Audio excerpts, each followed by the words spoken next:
हिंदी बोलेगी चैनल को सब्सक्राइब करके इस घंटी को जरूर दबा लें ताकि आपको आने वाली हर वीडियो की जानकारी समय पर मिलती रहे।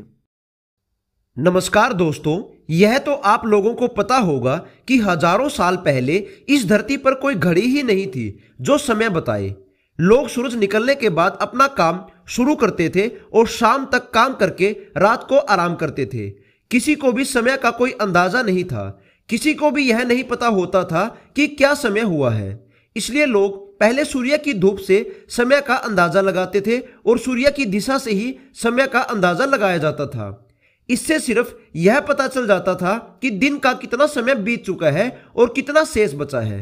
यह अनुमान बिल्कुल पक्के तो नहीं होते थे, लेकिन पहले लोग अपने काम को करने के लिए इसी अंदाजे पर निर्भर थे और बाद में इसी को देखते हुए सूर्य घड़ी बनाई गई थी जो सूर्य की धूप और छाया पर निर्भर थी। और जिस दिन आसमान में बादल छा जाते थे उस दिन यह घड़ी भी समय का अंदाजा नहीं दे पाती थी और यही घड़ी हमारी आजकल की घड़ियों का आधार भी मानी जाती है। और बाद में इस घड़ी की कमियों की वजह से जल घड़ी का आविष्कार हुआ था जो पानी की मदद से समय बताती थी। उनको पानी से भर दिया जाता था और नीचे छोटा सा छिद्र कर दिया जाता था और जब तक पानी खाली होता था तब तक शाम हो जाती थी। और इसके बाद मिट्टी से समय बताने वाली घड़ी का आविष्कार हुआ जिसको रेत से भर दिया जाता था और खाली होने का इंतजार किया जाता था, जिससे सिर्फ यह पता चल पाता था कि कितना समय बीत चुका है। कहने का मतलब यह है कि जल घड़ी और मिट्टी वाली घड़ी यह तो बता सकती थी कि कितना समय बीत चुका है या एक काम कितनी देर तक हुआ है, लेकिन ये घड़ियां ये नहीं बता पाती थी कि सही समय क्या हुआ है। इसलिए दुनिया के वैज्ञानिकों ने ऐसी घड़ियां बनाने के बारे में सोची जो सबको एक समान या कॉमन टाइम बताए, जो पूरी दुनिया के लिए एक जैसा हो। और जो घड़ियां आजकल हम पहनते हैं उनकी डेवलपमेंट करते करते या उनको बनाते बनाते कई साल लग गए थे और दुनिया में आने वाली इन मॉडर्न घड़ियों को बनाने का श्रेय दिया जाता है जर्मनी के मिस्टर पीटर हेनलिन को। उन्होंने ही सुई से चलने वाली मैकेनिकल घड़ियों की शुरुआत की थी।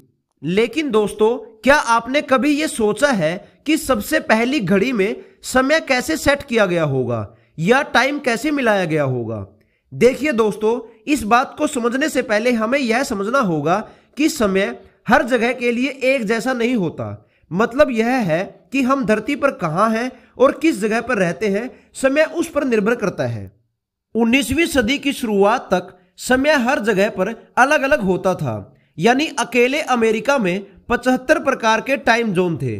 फिर एक शख्स ने पूरी दुनिया को सिर्फ एक टाइम जोन में बांटने के लिए भरपूर प्रयास किए। उनका नाम था सैनफर्ड फ्लेमिंग।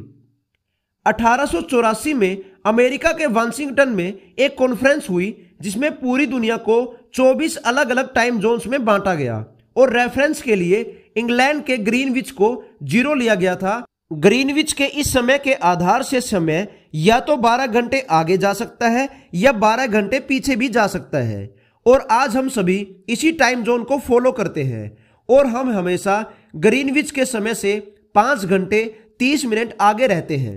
अब बात की जाए सबसे पहली घड़ी की, यानी सबसे पहली घड़ी में समय कैसे मिलाया गया होगा, तो इसके कोई मायने नहीं है क्योंकि उस समय घड़ी बनाने वाले के पास कोई आधार ही नहीं था और उसने अपने मन के मुताबिक इस समय को सेट किया था और उसके बाद से हर घड़ी में वही समय चलता आ रहा है। तो दोस्तों, उम्मीद करते हैं कि आप लोगों को हमारी यह जानकारी पसंद आई होगी। कृपया करके इस वीडियो को लाइक और शेयर करें। धन्यवाद।